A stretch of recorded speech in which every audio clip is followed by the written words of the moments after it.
किसी शहर के रेलवे स्टेशन पर एक भिखारी रहता था। वो वहां आने जाने वाली रेलगाड़ियों में बैठे यात्रियों से भीख मांगकर अपना पेट भरता था। एक दिन जब वह भीख मांग रहा था तो सूट बूट पहने एक लंबा सा व्यक्ति उसे दिखा।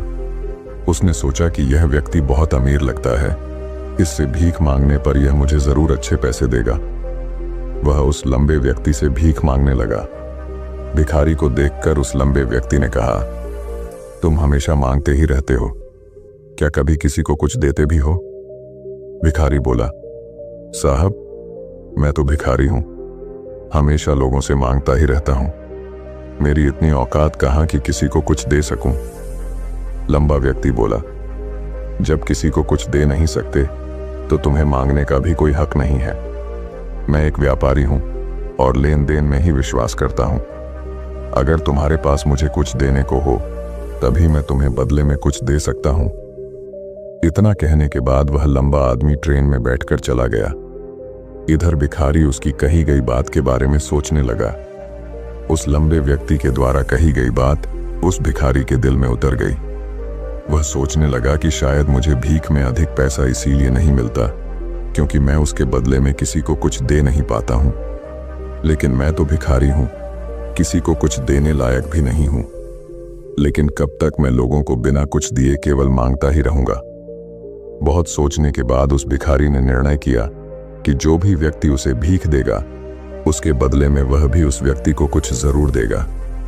लेकिन अब उसके दिमाग में यह प्रश्न चल रहा था कि वह खुद भिखारी है तो भीख के बदले में वह दूसरों को क्या दे सकता है। इस बात को सोचते हुए 2 दिन हो गए, लेकिन उसे अपने प्रश्न का कोई उत्तर नहीं मिला था। तीसरे दिन जब वह स्टेशन के पास बैठा हुआ था तभी उसकी नजर कुछ फूलों पर पड़ी जो स्टेशन के आसपास के पौधों पर खिल रहे थे। उसने सोचा, क्यों ना मैं लोगों को भीख के बदले कुछ फूल दे दिया करूं। उसको अपना यह विचार अच्छा लगा और उसने वहां से कुछ फूल तोड़ लिए। अब वह ट्रेन में भीख मांगने पहुंचा। अब जब भी कोई उसे भीख देता तो उसके बदले में वह भीख देने वाले को कुछ फूल दे देता। उन फूलों को लोग खुश होकर अपने पास रख लेते थे। अब भिखारी रोज फूल तोड़ता और भीख के बदले में उन फूलों को लोगों में बांट देता था। कुछ ही दिनों में उसने महसूस किया कि अब उसे बहुत अधिक लोग भीख देने लगे हैं। वह स्टेशन के पास के सभी फूलों को तोड़ लाता था। जब तक उसके पास फूल रहते थे तब तक उसे बहुत से लोग भीख देते थे, लेकिन जब फूल बांटते बांटते खत्म हो जाते तो उसे भीख भी नहीं मिलती थी। अब रोज ऐसा ही चलता रहा। एक दिन जब वह भीख मांग रहा था तो उसने देखा कि वही लंबा व्यक्ति ट्रेन में बैठा है जिसकी वजह से उसे भीख के बदले फूल देने की प्रेरणा मिली थी। वह तुरंत उस व्यक्ति के पास पहुंच गया और भीख मांगते हुए बोला, आज मेरे पास आपको देने के लिए कुछ फूल हैं, आप मुझे भीख दीजिए तो बदले में मैं आपको कुछ फूल दूंगा। उस लंबे व्यक्ति ने उसे भीख के रूप में कुछ पैसे दे दिए और भिखारी ने कुछ फूल उसे दे दिए। उस लंबे व्यक्ति को यह बात बहुत पसंद आई। वह बोला, वाह क्या बात है, आज तुम भी मेरी तरह एक व्यापारी बन गए हो। इतना कहकर फूल लेकर वह लंबा व्यक्ति अपने स्टेशन पर उतर गया। लेकिन उस लंबे व्यक्ति द्वारा कही गई बात एक बार फिर से उस भिखारी के दिल में उतर गई। वह बार बार उस लंबे व्यक्ति के द्वारा कही गई बात के बारे में सोचने लगा और बहुत खुश होने लगा। उसकी आंखें अब चमकने लगीं। उसे लगने लगा कि अब उसके हाथ सफलता की वह चाबी लग गई है जिसके द्वारा वह अपने जीवन को बदल सकता है। वह तुरंत ट्रेन से नीचे उतरा और उत्साहित होकर बहुत तेज आवाज में ऊपर आसमान की तरफ देखकर बोला, मैं भिखारी नहीं हूं, मैं तो एक व्यापारी हूं, मैं भी अमीर बन सकता हूं। लोगों ने उसे देखा तो सोचा कि शायद यह भिखारी पागल हो गया है और अगले दिन से वह भिखारी उस स्टेशन पर फिर कभी नहीं दिखा। लेकिन 6 महीने बाद इसी स्टेशन पर 2 व्यक्ति सूट बूट पहने हुए यात्रा कर रहे थे। दोनों ने एक दूसरे को देखा तो उनमें से एक ने दूसरे से हाथ मिलाया और कहा, क्या आपने मुझे पहचाना? दूसरा व्यक्ति बोला, नहीं, क्योंकि मेरे हिसाब से हम लोग पहली बार मिल रहे हैं। पहला व्यक्ति बोला, नहीं, आप याद कीजिए, हम पहली बार नहीं बल्कि तीसरी बार मिल रहे हैं। दूसरा व्यक्ति बोला, मुझे याद नहीं, वैसे हम पहले 2 बार कब मिले थे? अब पहला व्यक्ति मुस्कुराया और बोला, हम पहले भी 2 बार इसी ट्रेन में मिले थे। मैं वही भिखारी हूं जिसको आपने पहली मुलाकात में बताया कि मुझे जीवन में क्या करना चाहिए, और दूसरी मुलाकात में बताया कि मैं वास्तव में कौन हूं।